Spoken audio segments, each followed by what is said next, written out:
얼마 전 리버풀을 4대1로 대파한 나폴리에 관심이 쏠리고 있습니다. 나폴리에는 한국이 낳은 괴물 수비수 김민재가 뛰고 있는데 세리에 리그에서 활약하는 모습이 국내 팬들에게도 화제가 되고 있죠. 리버풀전에서 펼친 인상적인 모습을 보면 세리에를 다 씹어먹는 센터백을 넘어 앞으로 EPL 같은 빅리그의 진출에 활약할 수 있는 것 아닌가 싶습니다. 그런데 리버풀을 대파한 나폴리는 최근 10년간 인상적인 모습을 선보이며 세리에 A는 물론 챔스리그에서도 존재감을 보이고 있는 강팀인데요. 80년대 디에고 마라도나가 활약하던 시절 유에파컵을 우승하기도 했지만 90년대 이후 끝없는 암흑기를 거쳐 2004년 파산까지 추락을 거듭 이탈리아 3부 리그인 세리에 C까지 떨어지며 더 이상 미래가 없는 듯 했습니다. 그런데 이 추락한 팀을 인수하여 10여 년 만에 이탈리아는 물론 챔피언스 리그에서 경쟁할 수 있는 팀으로 성장시킨 한 남자가 있으니 바로 영화 제작자 집안 출신 재벌인 아우렐리오 데 라우렌티스입니다. 아우렐리오는 1949년 로마에서 태어났습니다. 로마 출생이지만 가문이 나폴리 출신이라 늘 나폴리를 정서적 고향으로 삼았죠. 가문이 영화업에서 성공을 하게 된 것은 삼촌인 디노 라우렌티스 덕인데요.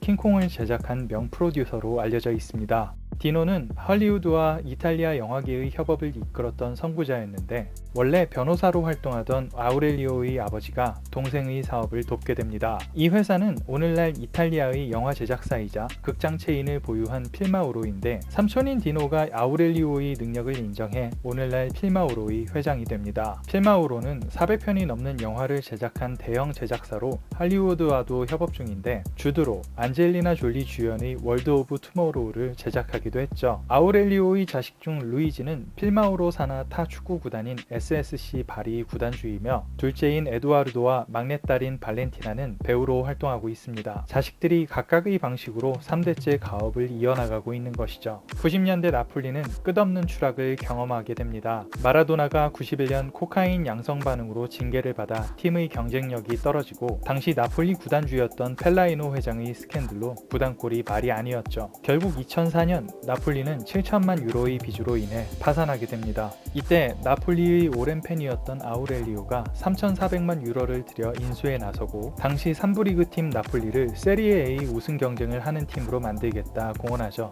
3부 리그로 추락한 상황이지만 마라도나가 있던 80년대를 추억하던 팬들은 꾸준히 홈구장을 찾았고 투자가 이어지면서 나폴리는 다시 승격하는데 2011-12 시즌에는 마라도나 이후 첫 코파 이탈리아 우승을 하게 됩니다. 이후 나폴리는 꾸준히 1부 리그 상위권에서 경쟁하는 팀으로까지 일어서죠. 아우렐리오는 경영자로서 뛰어난 선수를 영입하는 데 놀라운 능력을 보이는데 나폴리를 거쳐 빅리그에 진출한 선수들을 보면 에딘손 카바니, 곤살로 이과인 같은 재능 있는 공격수들을 키워 좋은 값을 받고 이적시켰고 최근에는 쿨리발리 같은 훌륭한 수비수를 첼시에 이적시키기도 했죠. 이번 시즌의 경우 나폴리에서 2K를 영입한 것이 신의 한 수인데 이 2K 중 하나는 조지아 출신 윙어 흐비차 크라바츠 헬리하고 또 하나가 바로 한국 출신 센터백 김민재인 것입니다. 아우렐리오는 인터뷰에서 김민재에 대해 1,000억까지도 받을 수 있다고 했는데 구단 운영을 위해 싸게 좋은 선수를 영입하고 비싸게 매각할 줄 아는 똑똑한 경영자의 면모를 보이고 있는 것이죠.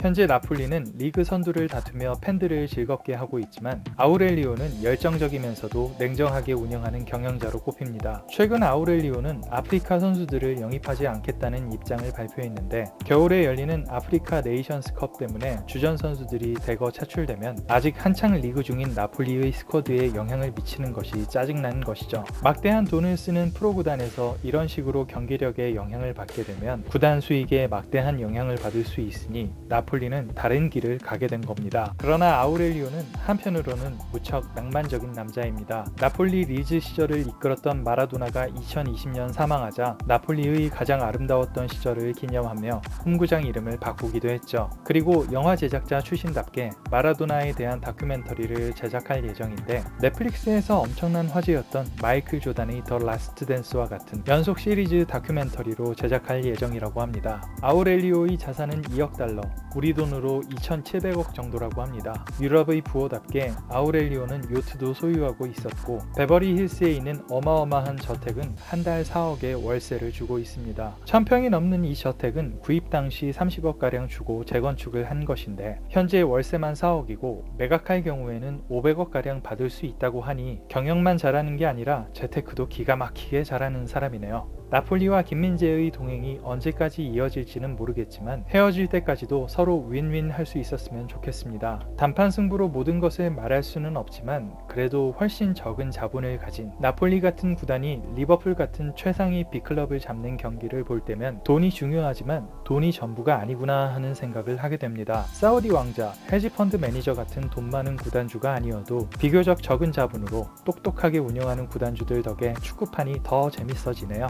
지금까지 나폴리의 아우렐리오 구단주 이야기였습니다.